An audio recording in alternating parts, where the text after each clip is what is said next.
Hello everyone, ಇವತ್ತಿನ ನಮ್ಮ recipe ಬಂದುಬಿಟ್ಟು ನುಗ್ಗೆಕಾಯಿ ಡ್ರಮ್ ಸ್ಟಿಕ್ ಮೊರಿಂಗಾ ಪಲ್ಯ. ಯಾವುದು ಕರಿಬೋದು ನೀವು. ಸ್ವಲ್ಪ ಎಣ್ಣೆ ಹಾಕಿ ಬಿಸಿ ಮಾಡೋಣ. ಇದರಲ್ಲಿ ನುಗ್ಗೆಕಾಯಿಯನ್ನು ಹಾಕಿ ಚೆನ್ನಾಗಿ ಬಾಡಿಸಬೇಕು.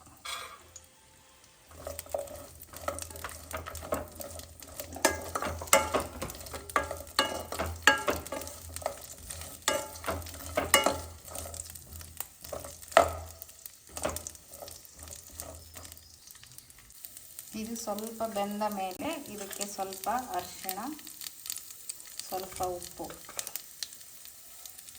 ಹಾಕಿ ಮತ್ತೊಮ್ಮೆ ಚೆನ್ನಾಗಿ ಬಾಡಿಸ್ಕೊಳ್ಳಿ.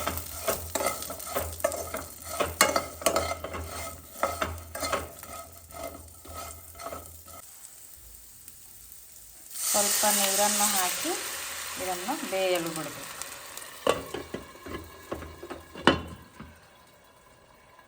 ಬೇಯವರೆಗೆ ನಾವು ಮಸಾಲೆಯ ತಯಾರಿ ಮಾಡಿಕೊಳ್ಳೋಣ. ಸ್ವಲ್ಪ ಉಳ್ಳಾಗಡ್ಡಿ, ಸ್ವಲ್ಪ ಬೆಳ್ಳುಳ್ಳಿ, ಸ್ವಲ್ಪ ಹೆರ್ದಿರೋ ಕೊಬ್ಬರಿ, ಸ್ವಲ್ಪ ಕಾಜು, ಸ್ವಲ್ಪ ಟೊಮೆಟೊ, ಎರಡು ಟೊಮೆಟೊ ಹಾಕಿ ಇದನ್ನು ಚೆನ್ನಾಗಿ ಮಿಕ್ಸರ್ ಮಾಡಬೇಕು. ಈ ಥರ ಚೆನ್ನಾಗಿ ರುಬ್ಬಿಕೊಳ್ಳಬೇಕು. ಈ ಕಡೆ ನಮ್ಮ ಮೊರಿಂಗಾ ಡ್ರಮ್ ಸ್ಟಿಕ್ ಹೇಗಾಗಿದೆ ನೋಡೋಣ. ನೋಡೋದು ಚೆನ್ನಾಗಿ ಕುದೀತಾ ಇದೆ.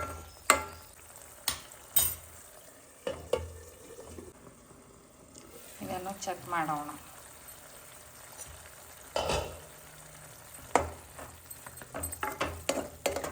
ಇವು ಬೆಂದಾಗಿವೆ. ಇವನ್ನು ಬೇರೆ ಬೌಲಿಗೆ ಟ್ರಾನ್ಸ್ಫರ್ ಮಾಡಿಕೊಳ್ಳೋಣ. ಇದಕ್ಕೆ ಸ್ವಲ್ಪ ಎಣ್ಣೆ, ಚಕ್ಕೆ, 2 ತೇಜ್ಪತ್ತ, 2 ಮೆಣಸು, 2 ಲವಂಗ, 1 ಇಲೈಚಿ. ಇದಕ್ಕೆ ಸ್ವಲ್ಪ ಕರಿಪತ್ತ ಸೇರಿಸೋಣ.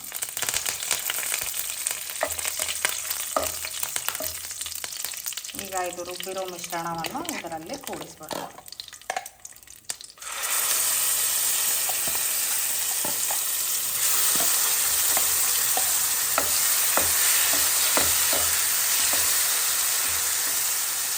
ಇದಕ್ಕೆ ಹೀಗೆ ಕೈ ಆಡಿ ಚೆನ್ನಾಗಿ ಹೊಂದಿಸಿ.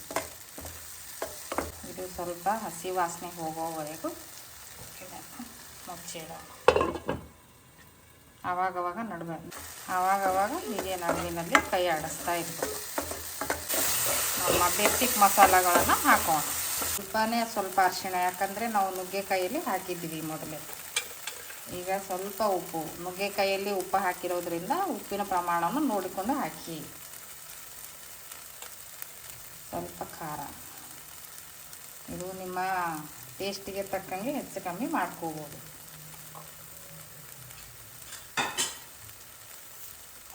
ಸ್ವಲ್ಪ ಸಕ್ಕರೆ, ಇದು ನಿಮ್ಮ ಎಲ್ಲ ಟೇಸ್ಟನ್ನು ಬ್ಯಾಲೆನ್ಸ್ ಮಾಡುತ್ತದೆ. ಸ್ವಲ್ಪ ಧನಿಯಾ ಪೌಡರ್, ನಾವು ಬೇಯಿಸಿಟ್ಟಿರೋ ನುಗ್ಗೆಕಾಯಿ ಡ್ರಮ್ ಸ್ಟಿಕ್ಕನ್ನು ಹಾಕೋಣ.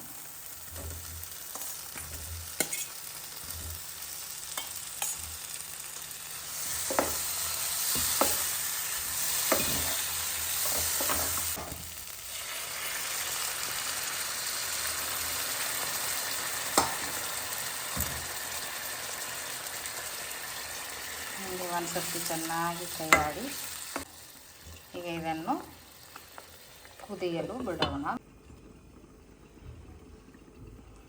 ಈಗ ತೆರೆದು ನೋಡೋಣ ಒಂದು ಸರ್ತಿ. ಹೀಗೆ ಕೈ ಆಡಿಸಿ ನೋಡಿ, ಆಲ್ಮೋಸ್ಟ್ ಆಗಿದೆ. ಇನ್ನೊಂದು ಚೂರು ಬೇಯಬೇಕು.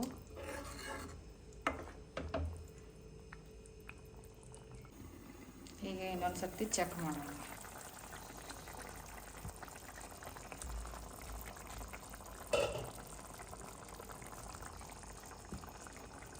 ಸ್ವಲ್ಪ ಫ್ರೆಶ್ ಕ್ರೀಮ್ ಮತ್ತು ಸ್ವಲ್ಪ ಕಸೂರಿ ಮೇಥಿ,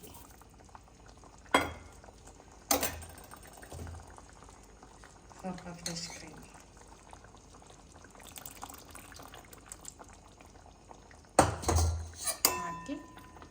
ಚೆನ್ನಾಗಿ ತಿರುಗಿಸು.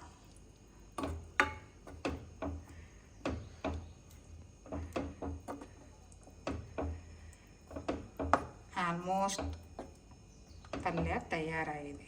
ಇದನ್ನು ಚಪಾತಿ, ರೊಟ್ಟಿ, ರೈಸ್ ಜೊತೆಗೆ ತಿನ್ಬೋದು.